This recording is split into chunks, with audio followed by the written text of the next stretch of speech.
Assalamu alaikum wa rahmatullahi wa barakatuh. Bismillah, alhamdulillah, wa salatu wa salam ala rasulillah wa ala alihi wa sahbihi wa man walah. Rabbi sharah li sadri wa salli amri wa hlul uqdatan min lisani yafqahu qawli. Mes chers frères et sœurs, si on fait cette vidéo aujourd'hui, c'est pour traiter d'un problème qui malheureusement prend de l'ampleur. Et si on l'aborde aujourd'hui, c'est pour apporter des modestes conseils, surtout à nos frères. Surtout à nos frères. Ce problème est le suivant. On a de plus en plus de plaintes de la part de certaines de nos sœurs, pour ne pas généraliser, qui aujourd'hui sont privées d'étudier les sciences religieuses, parfois même c'est les sciences profanes, mais moi c'est surtout les sciences religieuses aujourd'hui que je vais aborder, par leur mari. Donc leur mari s'oppose à ce qu'elles apprennent la religion. J'ai bien dit certaines sœurs et pas toutes les sœurs, parce qu'il y a des frères qui vont être de ceux qui vont motiver leurs épouses à apprendre la religion et qui sont même très contents de voir leurs épouses étudier. Mais on a une catégorie de frères, et malheureusement ils se sont multipliés ces derniers temps, qui s'opposent à ce que l'épouse apprenne les sciences religieuses. Ça peut être la croyance, le fiqh, le tajwid, le Coran. Après ce constat, qui ne fait pas plaisir, sachez, et là je m'adresse aux frères, qu'apprendre ce qui est obligatoire dans les sciences religieuses, c'est obligatoire. C'est-à-dire qu'il y a des ulum, des sciences religieuses, qui sont obligatoires. La croyance, savoir prier pour une femme, comment gérer les menstrues, savoir ahkam al-ghusl, les règles liées aux grandes ablutions, etc. Il y a des sciences qui sont min furud al-a'yan, qui font partie des obligations individuelles. Là, mon frère, tu n'as pas le droit de t'opposer à ce type d'apprentissage, d'accord, ce qui est obligatoire. Maintenant, ce qui n'est pas obligatoire parmi les ulum shar'iyya, parmi les sciences religieuses, ici, il faut que dans le couple, il y ait quoi?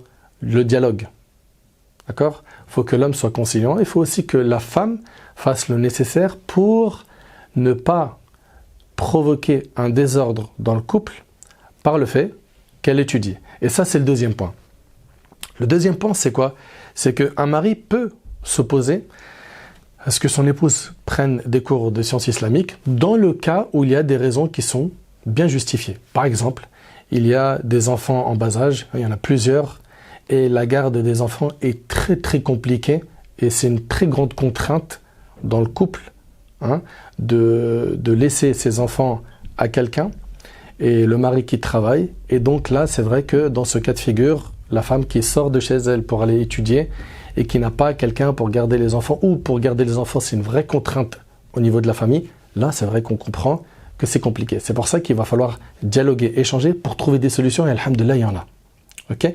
Mais maintenant, attention, si jamais il arrive que des raisons justifient que l'épouse n'aille pas étudier les sciences religieuses parce que ça va déséquilibrer le cocon familial, et que ça risque de rendre les choses dures dans le couple, alhamdoulilah, il y a des alternatives aujourd'hui.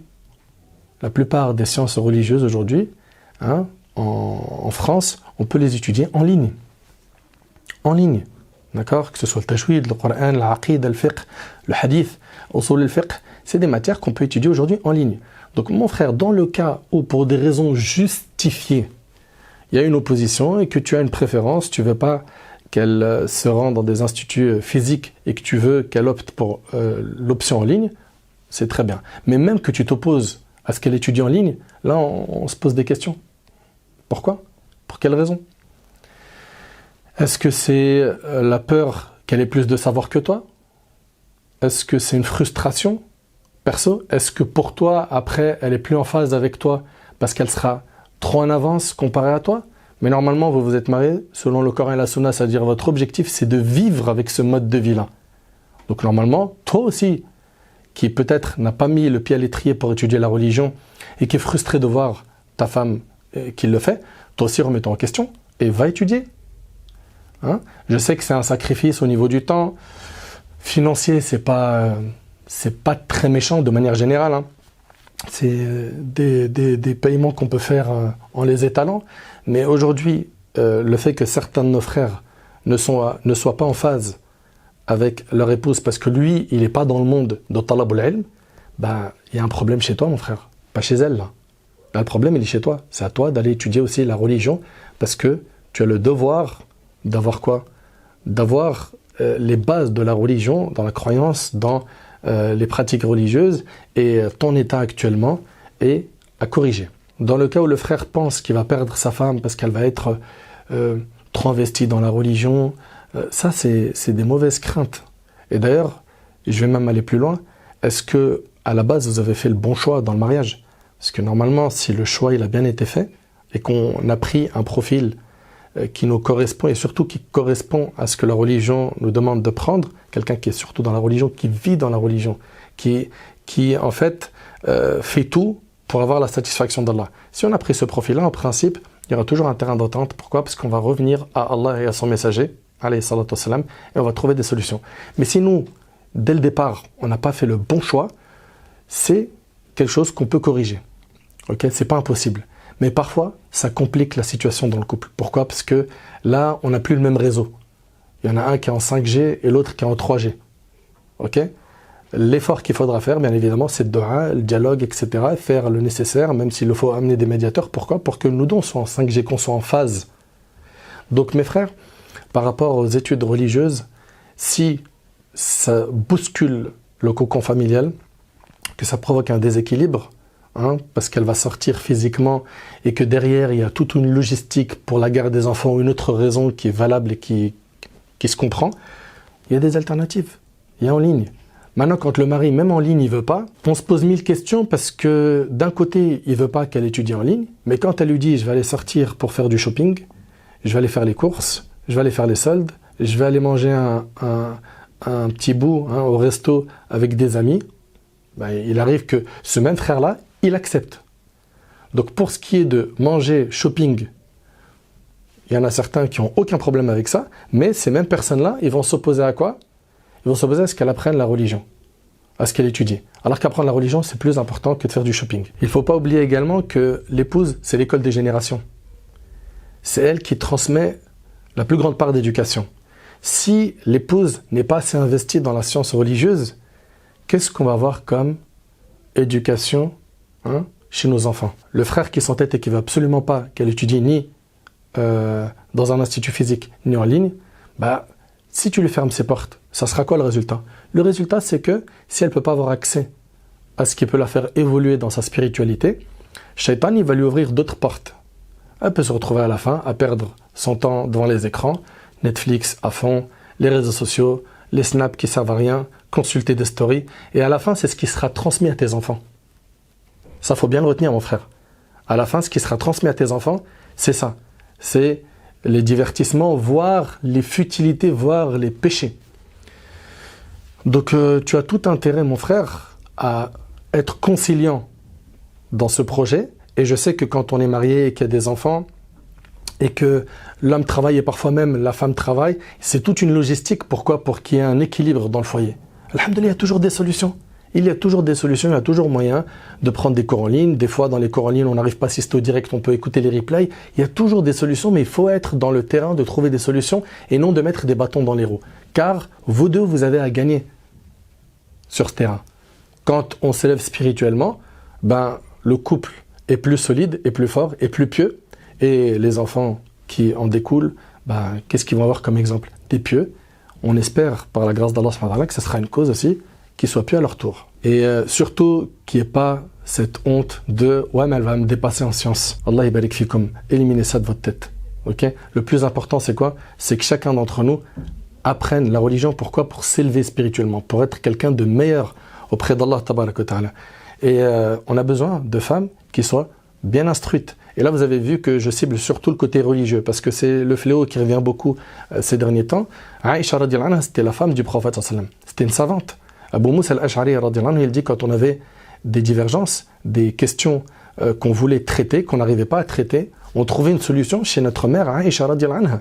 Donc on a besoin de femmes qui soient quoi? Qui soient versées dans les sciences religieuses. Mais en même temps, on rappelle à nos sœurs qu'il ne faut pas bousculer l'équilibre du couple. D'accord? Ce prétexte qu'on va apprendre. Soyez sages, vous deux. Okay? Apprenez à dialoguer de manière apaisée. Faites le nécessaire pour trouver des solutions et vous en trouverez bi'idhnillah. N'oubliez pas, celui qui craint Allah, Allah lui facilite une issue favorable. Donc craignez Allah subhanahu wa ta'ala. Mes sœurs, faites le nécessaire pour que vos cours n'impactent pas le bonheur de votre couple, la stabilité de votre couple. Et pour finir, ce problème-là, malheureusement, il existe aussi du côté des frères. On a parfois des sœurs qui s'opposent à ce que leur mari apprenne la religion, à ce qu'ils évoluent, à ce qu'ils fréquentent les mosquées, à ce qu'ils restent parfois avec des frères, de manière équilibrée bien évidemment. Vous deux, comprenez-le bien que c'est pour votre intérêt ici-bas, pour qu'il y ait l'entente, la piété qui règne dans votre couple, pour que l'amour perdure dans votre couple, il faut que vous deux vous cheminiez vers l'ilm shar'i, l'apprentissage de la religion. Et c'est un immense bonheur et c'est un immense bienfait. Et Allah subhanahu wa ta'ala, il élève en degrés ceux qui apprennent. Et Allah tabaraka ta'ala, il a dit قُلْ هَلْ يَسْتَوِي الَّذِينَ يَعْلَمُونَ وَالَّذِينَ لَا يَعْلَمُونَ. Sont-ils égaux ceux qui connaissent et ceux qui ne connaissent pas? Ils ne sont pas égaux. Donc vous deux, vous devez vous motiver pour embarquer dans ce bateau qui est l'étude de la science religieuse. C'est un chemin qui est long, c'est un chemin qui demande une organisation dans sa vie. Ok? Et apprenez dans vos échanges à tout faire passer par le biais de l'amour. Et pas le bras de fer de « mes droits, tes droits ». Parce qu'aujourd'hui, malheureusement, on entend trop de combats de coq. Ok, et on entend des plaintes type « les hommes, ils sont tous mauvais, les femmes, elles sont toutes mauvaises, aujourd'hui, il n'y a plus de vrais frères, aujourd'hui, il n'y a plus de vraies sœurs ». Arrêtez avec ces discours. Ok, par la grâce d'Allah, tabaraka ta'ala, il reste des pieux, il reste des pieuses. J'en connais à l'appel des deux côtés, par la grâce d'Allah, alhamdulillah. Et l'homme n'est pas opposé à la femme n'est pas opposée à l'homme dans la religion, ils sont complémentaires. Ils sont complémentaires. Et ceux parmi les frères et celles parmi les sœurs qui montent les uns contre les autres en disant « mais tous les frères ils sont mauvais, mais toutes les sœurs », vous manquez d'équité, vous manquez de piété. Ok, remettez-vous en question et ne généralisez pas. Ne généralisez pas, il y a des bonnes personnes des deux côtés, il y a des mauvaises personnes des deux côtés. À nous de nous entraider vers quoi? Vers la piété, comme Allah tabaraka ta'ala il a dit wa ta'awanu 'ala al-birri wat-taqwa wa la ta'awanu 'ala al-ithmi wal-'udwan. Entraidez-vous dans les actes de piété, les bonnes actions, et ne vous entraidez pas dans quoi? Dans la transgression et dans les péchés. Enfin, mes chers frères, sachez-le que l'investissement de l'épouse dans l'apprentissage de la religion, ça ne sera que bi'idhnillah bénéfique, si bien évidemment il y a la sagesse et l'équilibre qui règne au sein du couple. Eh ben, ça sera que bénéfique pour elle, pour le mari, ok? Et ça c'est dans les deux côtés, hein. La sœur aussi, qu'elle sache que les études de son mari seront bénéfiques aussi pour elle, pour l'éducation de vos enfants, pour votre vie ici-bas et pour votre vie future. Ce message n'était absolument pas un règlement de compte, ni une attaque, ni envers les frères, ni envers les sœurs. C'est un conseil qui sort du cœur d'un frère qui vous aime pour Allah subhanahu wa ta'ala. Et la seule chose qu'on veut, c'est quoi? C'est qu'il y ait un maximum de stabilité dans les couples. Fabarakallahu fikum, hafidhakumullahu wa ra'akum. Éloignez-vous au maximum de l'injustice. Et sachez que le prophète sallallahu alayhi wa sallam a dit, il y a deux choses dont Allah accélère leur châtiment dans ce bas monde: l'injustice et le mauvais traitement des parents. C'est-à-dire que toute personne qui serait injuste, homme ou femme, qu'il ou elle sache que si il ou elle ne se repent pas avant de mourir de l'injustice, Allah, ici, il s'engage à le punir dans ce monde avant de le punir dans l'au-delà. Ne tournez pas autour de l'injustice, ne tombez pas dedans, écartez-vous de ce chemin. Si vous avez des soucis, des problèmes, c'est avec le Coran et la Sunna qu'on les règle. Vous vous êtes mariés selon le Coran et la Sunna, vivez avec ce mode de vie. Qu'Allah subhanahu wa ta'ala, il apaise les tensions dans les couples qui en ont. Qu'Allah tabaraka wa ta'ala nous accorde une science utile. Hafidhakumullahu wa ra'akum. Sallallahu subhanahu wa ta'ala yanfa'ni bima qultum yanfa'akum bima sami'tum. جزاكم الله خير سبحانك اللهم وبحمدك أشهد أن لا إله إلا أنت أستغفرك وأتوب إليك وآخر دعوانا أن الحمد لله رب العالمين.